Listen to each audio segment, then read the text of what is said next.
Problem 1. An unreliable typist can guarantee that when they try to type a word with different letters, every letter of the word will appear exactly once in what they type, and each letter will occur at most one letter late, though it may occur more than one letter early. Thus, when trying to type maths, the typist may type maths the usual way, or MTAHS, or TMASH, but not ATMSH. Determine, with proof, the number of possible spellings of Olympiads that might be typed.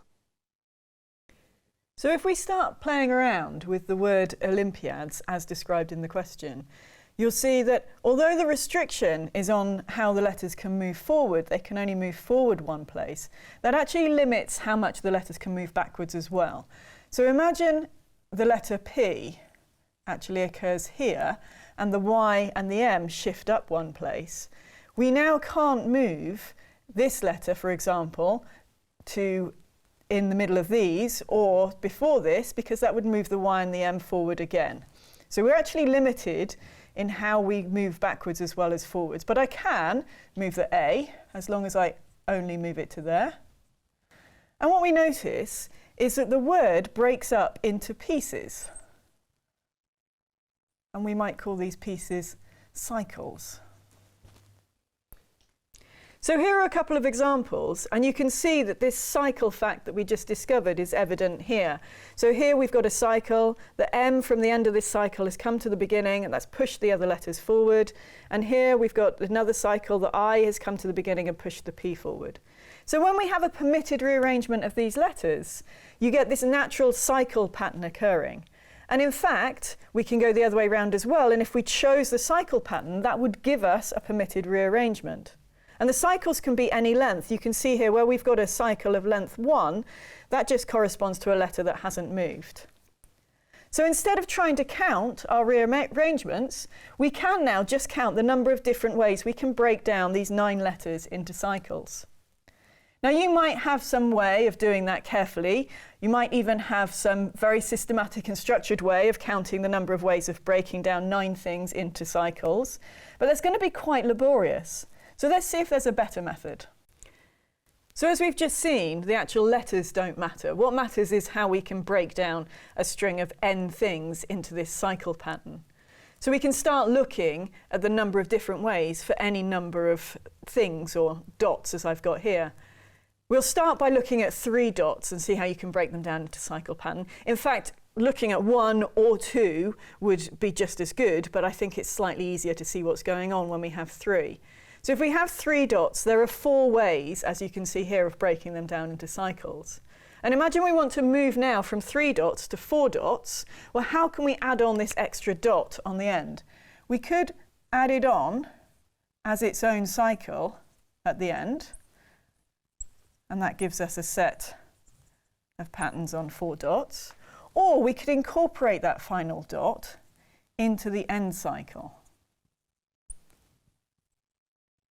So here we're going to incorporate that one into this cycle.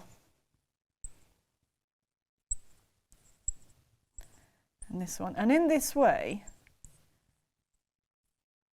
we get all possible cycle patterns on those 4 dots. So in moving from 3 dots to 4 dots, we have doubled the number of patterns. And exactly the same thing would happen if we move from 4 to 5 dots. So we get that the number of cycle patterns for n things is 2 to the n minus 1. And in our problem, we've got 9 letters. So the number of permitted rearrangements is going to be 2 to the power of 8, or 256. Now, let's have a look at some other ways that we could get that same answer. So here's a way that we can get that 2 to the power of 8 again, but without building up from smaller cases. So here I've got my 9 dots, and I'm going to insert brackets to create the cycle pattern. I know that I need to have an open bracket here, and I will need to have a closed bracket here. But now, for every single gap, I can choose whether or not I insert this closed bracket, open bracket symbol. And I can insert them or not wherever I like along this string.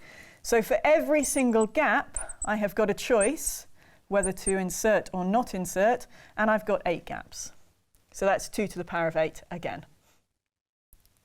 And here's a slightly different, non-dotty approach. Imagine I've got my 9 spaces and I just want to put the letters in a permitted way. And I start from the beginning of the word. So I'm going to start with the O.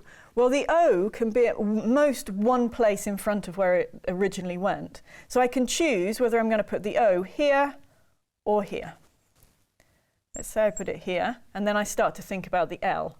Well, now I have 2 choices for the L. The L can go one place in front of where it was, or it can go here. So I have 2 choices for the L. And in fact, as I put down each letter, I've got 2 choices about where I put it, until I get to the very end, and there will be only 1 space left, and I put my S in that space. So I have got 2 choices for every single letter apart from the S, and once again, I get 2 to the 8 as the answer.